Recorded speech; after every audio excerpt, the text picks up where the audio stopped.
Welcome to ILTV on the hour. We're live from Israel and we're here to bring you the biggest stories from Israel and the Middle East. It's 2 p.m. in Israel and 7 a.m. in New York. I'm Sivan Raviv and today is day 667 of the war in Gaza. Let's get into all the top headlines at this hour. Tens of thousands of Israelis took part in protests last night demanding a deal for the immediate release of the hostages.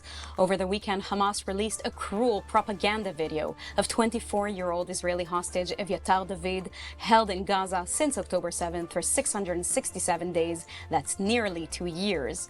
The family approved the release of the images, saying he was a living skeleton buried alive. According to the family, in this emaciated condition, he may only have days to live. Evyatar looked starved. He described how little he eats and was filmed digging what he feared would be his own grave. The clips came a day after an additional video was released of hostage Braslavski in Gaza. After the video was released on social media, the family said those who've seen it surely understand how serious the state of the hostages is. Former hostage Tal Shoham, who shared the same Hamas tunnel with Evyatar David, said that Hamas was deliberately starving the Israeli hostages. Let's take a listen. Behind that door, sitting Hamas terrorists, a group of them, eating plenty of food, plenty of vegetables, meat, fish, and fruits. They have everything that they need, which they stole from the humanitarian aid that was supposed to be for the people of Gaza. This is a deliberately starvation by Hamas commanders that is only for propaganda in a really sadistic way. Evyatar lost more than 40 or even 50 kilos as it looks in the video, and he's under really extreme, life-threatening danger right now. And last night at Hostage Square in Tel Aviv, Eli David, the brother of hostage Evyatar David, who appeared in the video, spoke out in hope of saving his brother and the rest of the hostages. Let's take a listen to that. Watching helplessly as my younger brother, Evyatar David, and his fellow hostage, Gil Hoffman, slip away. They are on the absolute brink of death.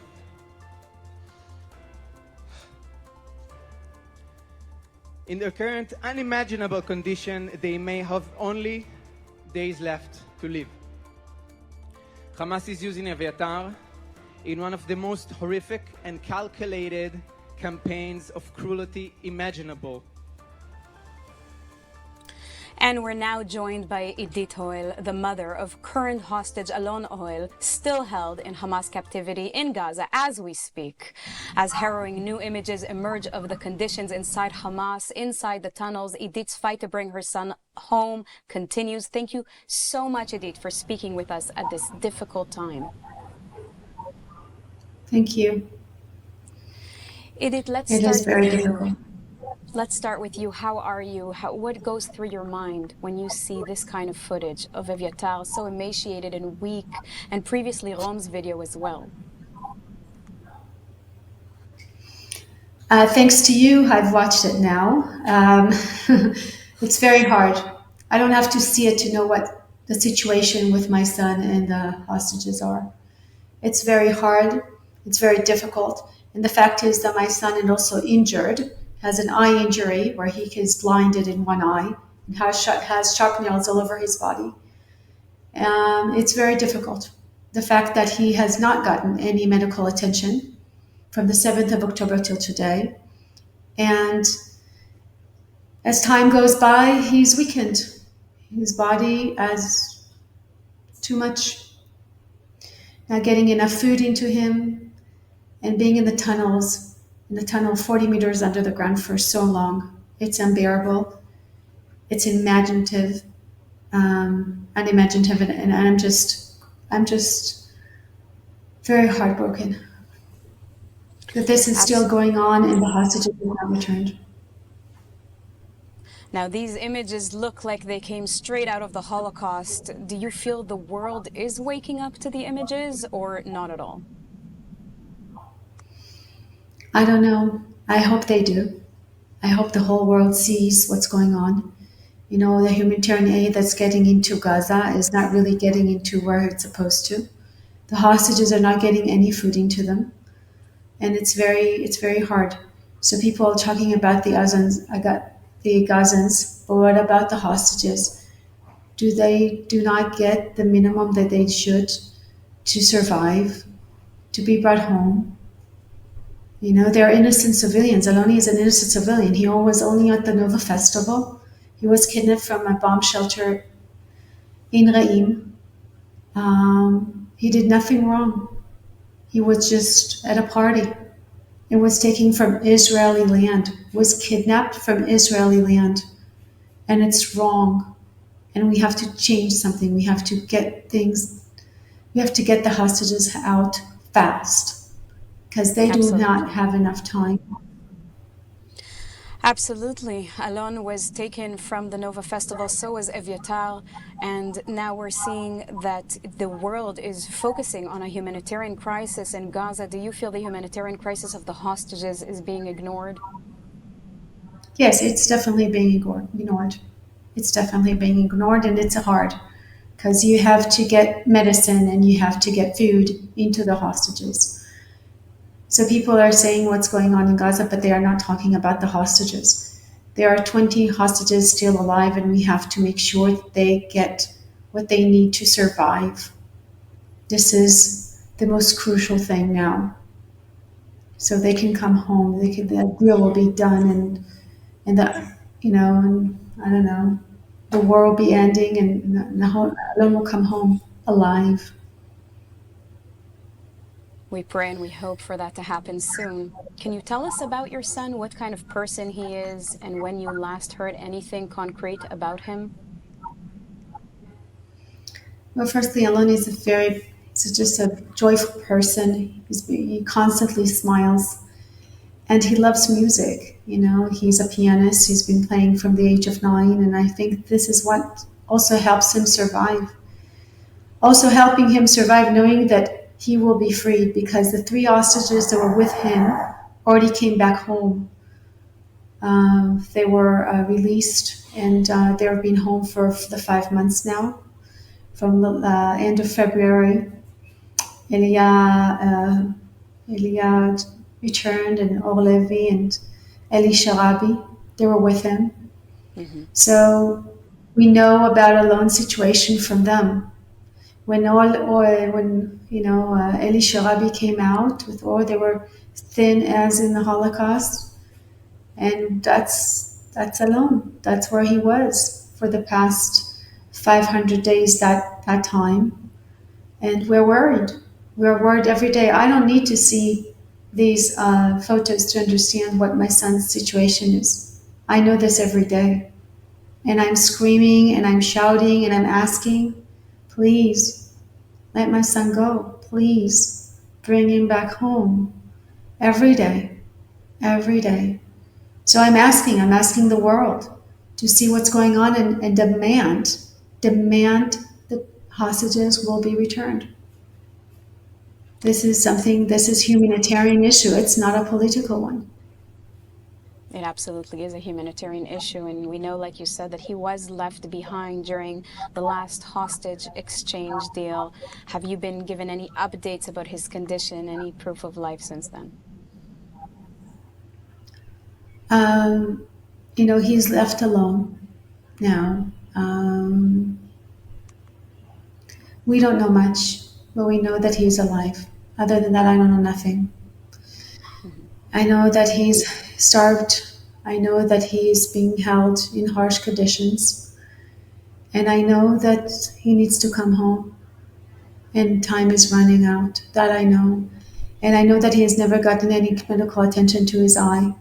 And he still has a sharp nail in his eye, so he can't see.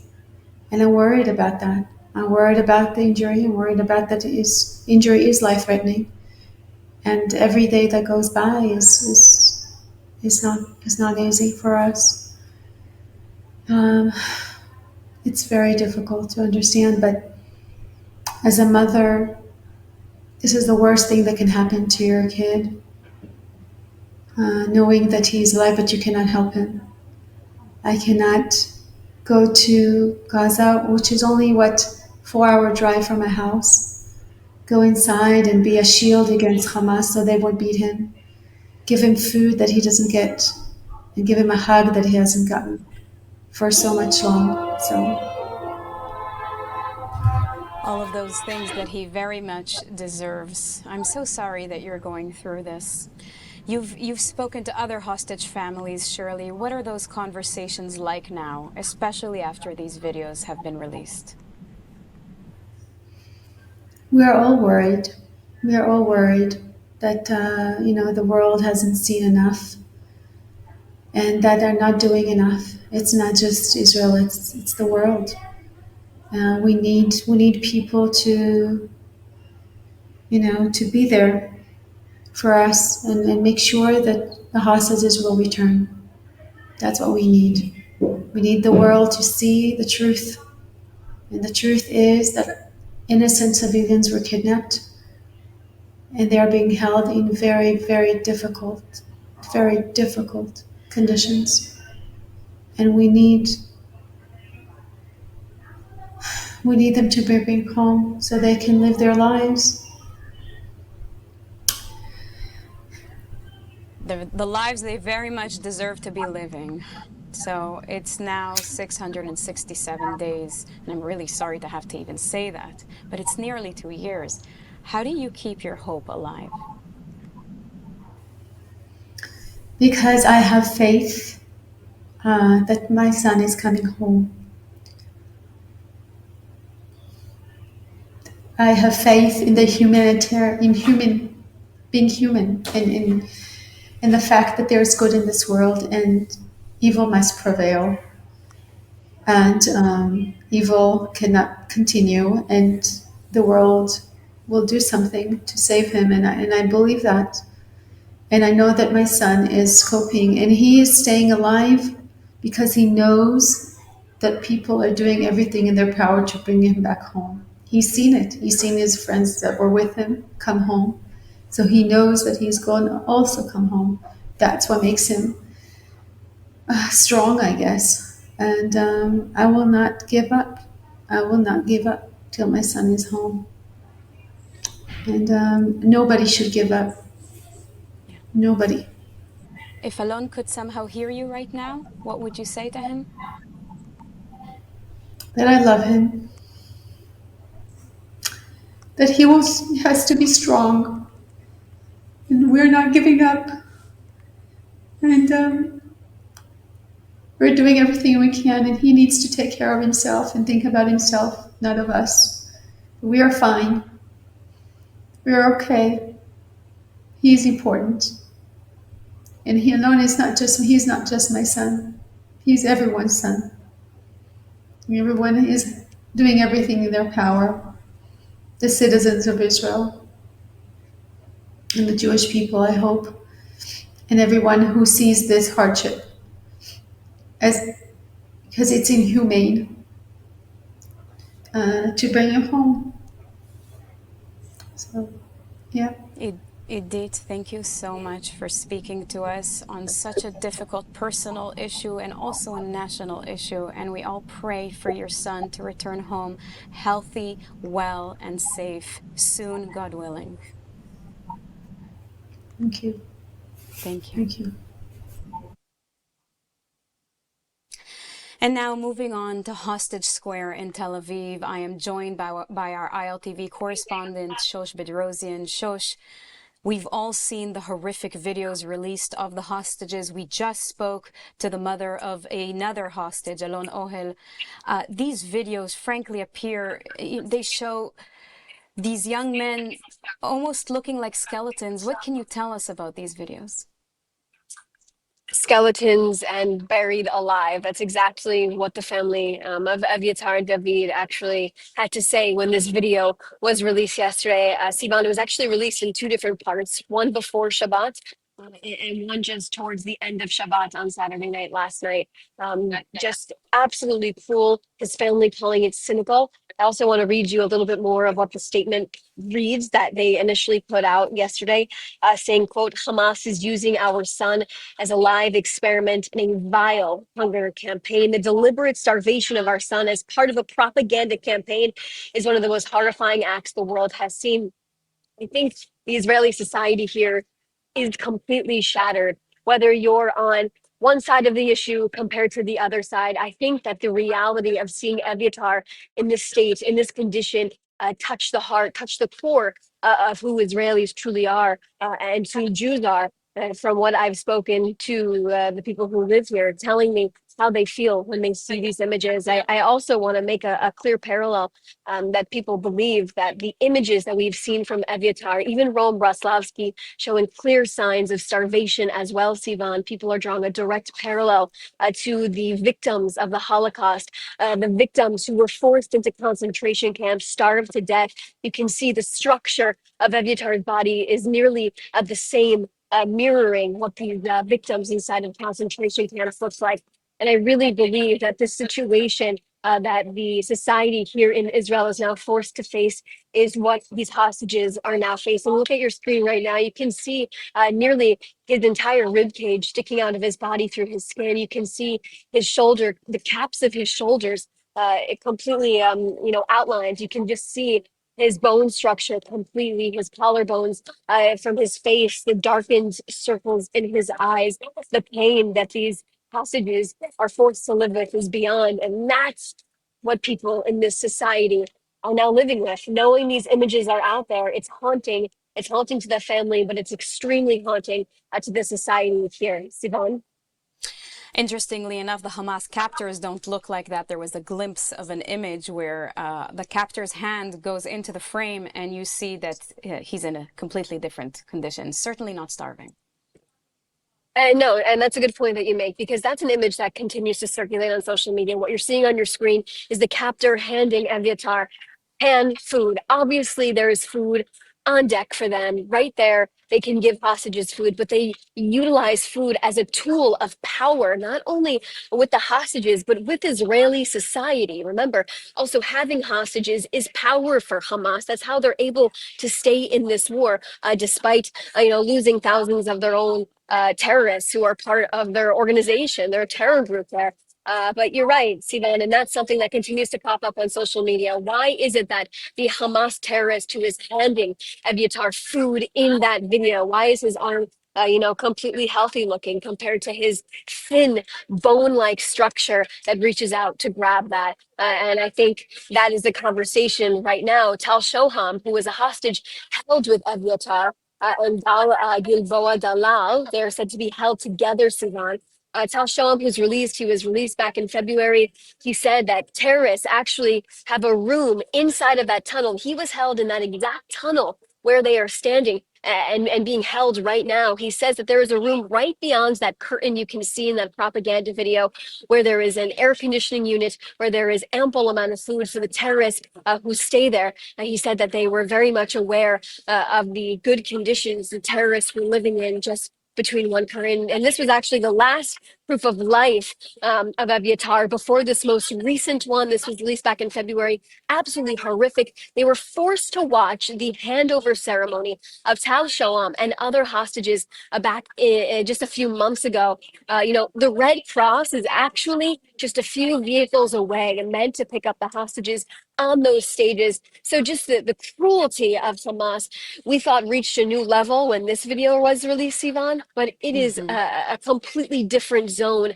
of evilness and cruelty from this terror group after releasing what these hostages look like, completely emaciated. It's really even hard to find the words of what the society and the public was forced to deal with at this point in time, Sivan. Cruel, cynical, and a whole lot of other words we can describe this. Steve Witkoff met with the hostage families. What do you know about what he said to them? Sure. So less than 24 hours ago, we know that U.S. Special Envoy Steve Witkoff was right here in Hostages Square. He went into one of the buildings inside of the museum where a lot of the hostage families they meet there, they group together. But he met with them for about 2 hours. One of the family members said to Channel 12 in Israel that he listened to every single family member who wanted to speak. He did not rush them. He gave them the floor to tell their story, to share their emotions as these videos have come out. And also, as there's been no ceasefire and hostage deal that's been reached, we know that Witkoff actually told the families yesterday that the tune has changed a bit when it comes to President Trump wanting to reach a deal. Instead of wanting to reach a deal in a phased approach, they are now trying to do it in a complete comprehensive deal. What does that mean? They want to see a complete end to the war, all while releasing every single hostage all at the same time. Clearly, they don't see this method in the past that they've negotiated effective enough. Remember, what has happened in the past is that Hamas has also agreed to release certain hostages, but that has not come to fruition once the ceasefire broke. So you have 10 or you have 20 living hostages at this point in time who were also slated to be released at some point. But now we have these failed ceasefire and hostage negotiations. In total, there are about 50 Israeli hostages still in captivity at this point in time. Like I said, 20 of them are believed to be alive. And Sivan, we just heard from the mother of Alon Ohel. He is one of the injured hostages in captivity. He has a severe eye injury with shrapnel inside of it. His mother clearly beyond emotional, as that was the first time on our program she ever even watched the video of Evyatar. I cannot imagine the pain that sparks for her emotionally and even physically, Sivan. Well, thank you, Shosh. Thank you for all of that input straight from Hostage Square in Tel Aviv. Thanks. Thanks. And joining me now is Gil Hoffman, Executive Director and Executive Editor of Honest Reporting. Thank you, Gil, for joining us. Pleasure, Sivan. Gil, you wrote an analysis that scrutinizes and exposes bias and possibly blood libels when it comes to the coverage of the hostages and the Gaza war. Tell me more about the coverage, or lack thereof, of these horrible videos and the plight of the innocent hostages held by Hamas. Well, Sivan, everybody who's been watching this show can't help but be moved by seeing these horrible images of the hostages and the way that they're kept there in these terror dungeons in Gaza. But I hate to break it to you, more people get their news from CNN and NBC and the New York Times and the Washington Post and the LA Times than they do from ILTV. And they're not showing this picture. The picture of a Gazan baby that also moved people, anyone human, and made changes around the world, increased pressure on Israel, France, Canada, England, talking about recognizing a Palestinian state. That had an impact because people saw that picture. And then it turned out that the boy had a skeletal condition that had nothing to do with the war, and Israel was not at blame. Here, this is someone who is being kept hostage because of Hamas, who needs to come home, who is genuinely starving, and the world doesn't know about it. It's hard to believe and hard to explain. Just last week, like you mentioned, there was this photos of this child, and that photo was supposed to symbolize the hunger and the starvation in Gaza. In the end, we find out this child was born with cerebral palsy. And this was not the case. This was not the cause of why he looked that way. And yet, does the New York Times issue an apology? The New York Times took 5 days. They put in an editor's note that put things in the context of him having this condition. It was very far away from being an apology. They put it on an account that's only their PR account. They didn't put it on the front page of the newspaper or of the website where people saw the initial picture. The damage is done, unfortunately, and it's not fair because it's false. And there needed to be a much more serious mea culpa from the New York Times and from other media outlets around the world. And here, they're given a chance. This is Tisha B'Av, is a day of repentance, of teshuvah in Hebrew. And the best way to do teshuvah is when you're given another chance with the same exact scenario to do the right thing. And here we And are with these another top media outlets, scenario. they haven't, Sivan. They haven't done it. They failed the test today. So this was certainly not an isolated incident, not last week, not today. It, in fact, shows a broader pattern, I would say, of how Western media covers Israel or Jewish-related issues, wouldn't you say? Absolutely. Since October 7th, the media coverage has gotten worse and worse every single day, and it's dangerous because right now it's prolonging the war. Just a month ago, Netanyahu was in Washington. Donald Trump was talking about the war ending within a week. There being a prisoner exchange of terrorists for hostages also taking place. And nothing has happened since then. There hasn't been an agreement, in part because the Hamas got the upper hand because of these media reports around the world that made it look like Israel was starving children in Gaza. And these latest videos seem like just another step in this Hamas hunger and starvation campaign, insinuating that in fact it's Israel's fault because if they don't insert the aid that is expected of them, and if they so-called starve the Palestinians, then this is the result, starving the hostages as well. Basically insinuating it's Israel's fault. And anybody who watches ILTV knows that Israel has given the Gazan people a lot more food than any people in the history of warfare on this earth. Israel continues; it's broadened what it was doing even before.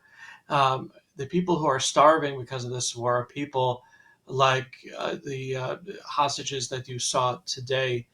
And the world needs to wake up to that. There have been hostage families who've blamed Netanyahu for prolonging the war, who've blamed Hamas. Now they can blame the New York Times, the Washington Post, LA Times, CNN, and NBC. Well, and we know that the case that Hamas starving the hostages was the case all along. It's not something that started in recent months. The world We have hasn't released done enough hostages that about it. testify that.